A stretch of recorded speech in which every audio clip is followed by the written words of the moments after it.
Hello, everyone. Welcome back to another Kitchen 365 social masterclass live. I'm Megan, your host, and today we're going to talk about the price objection playbook, which is basically winning without discounting your product. So let's just dive right in. So, do you have a fantastic product? You know it delivers incredible value, and then you're hit with the dreaded price objection. It can feel like a brick wall, often leading us to reach for the discount button instinctively. But what if I told you there's a better way? That's precisely what we're going to dive into right now. So we're going to start with the psychology of price resistance. So price objection is deeply rooted in human psychology. But why do people object to price? So there are a few key ones we're going to go over. First is fear of loss. People are wired to avoid loss more than they are to gain. So spending money can feel like a loss, even if it's for something beneficial like a new kitchen. Next is perceived risk. Is this a good investment? Will it deliver on its promises? Those are the questions that consumers are asking. And the higher the price, the higher the perceived risk is in their brains. Next is lack of perceived value. This is a big one. If a customer doesn't understand or believe in the value that you're offering, any price will seem too high for them. Doesn't matter what price you set, how many discounts you put on there, it will seem too high. They're comparing your price to perceived value, not your actual value. Next is comparison shopping.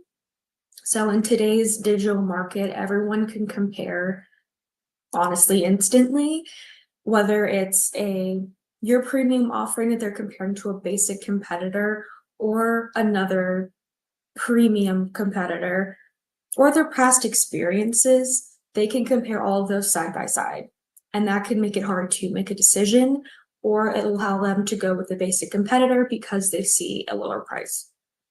Next is budget constraints. This can be real or perceived. Sometimes it's a genuine budget issue, but often they just think they can't afford it because they haven't seen the actual return on investment. And lastly is lack of urgency. If they don't feel a strong need or benefit for solving their problem right now, they're naturally going to put it off, and price becomes an excuse to do so. So understanding these underlying psychological factors is key. So when a customer says that's too expensive, they're not really saying I have no money. They're often saying one of those other things. So our job is to uncover that and address it.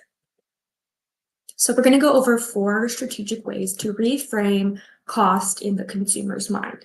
So number 1 is to shift from price to value. So instead of focusing on the upfront cost, highlight the benefits, long-term savings, increased revenue, and what is the return on investment. Use keywords like investment, return, savings, efficiency, and long-term benefit.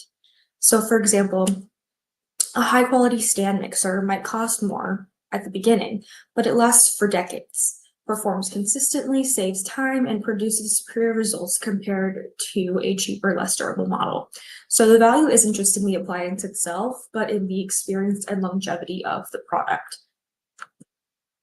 Strategy 2 is break down the cost. So make a large number seem smaller and more manageable for the consumer by breaking it into smaller units of time. So saying that it costs such and such per day, per week, per month, or by use makes it more manageable for them to think about paying that price. So use keywords like just, only, less than, per day, week, month, or equivalent to. So for example, a premium video subscription for $120 per year sounds like a significant investment, but that's just $10 a month. And if you reframe it that way, it's a lot easier to digest. Strategy 3 is to compare the cost of inaction or doing nothing and saying the same. So what will it cost them if they don't buy your product or service? What are the hidden fees, lost opportunities, or frustrations they'll continue to experience by sticking with their current situation? So you can use keywords like hidden cost, lost time, frustration, missed opportunities, and problem continues. So for example, if a customer is struggling with inefficient space for pots, pans, dry goods, and other kitchen essentials, that translates to frustration on the daily. However, if you share solutions like pull-out trays and walk-in pantries, this will alleviate that frustration and increase efficiency immediately, and the value of that just speaks for itself. The last strategy is to leverage urgency.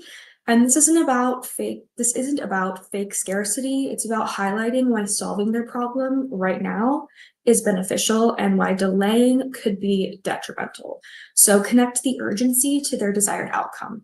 So use keywords like timely, immediate benefits, solve now, don't delay, and start experiencing.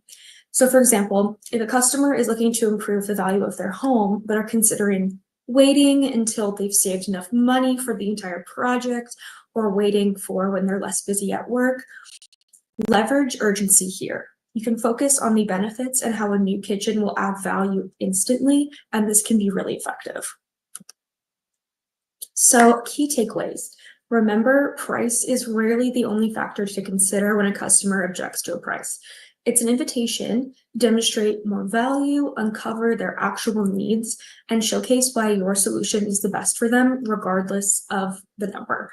So by understanding the psychology of price resistance and strategically reframing cost, you can confidently close more deals, maintain your margins, and build stronger, more trusting relationships with your customers, which is really what it's all about.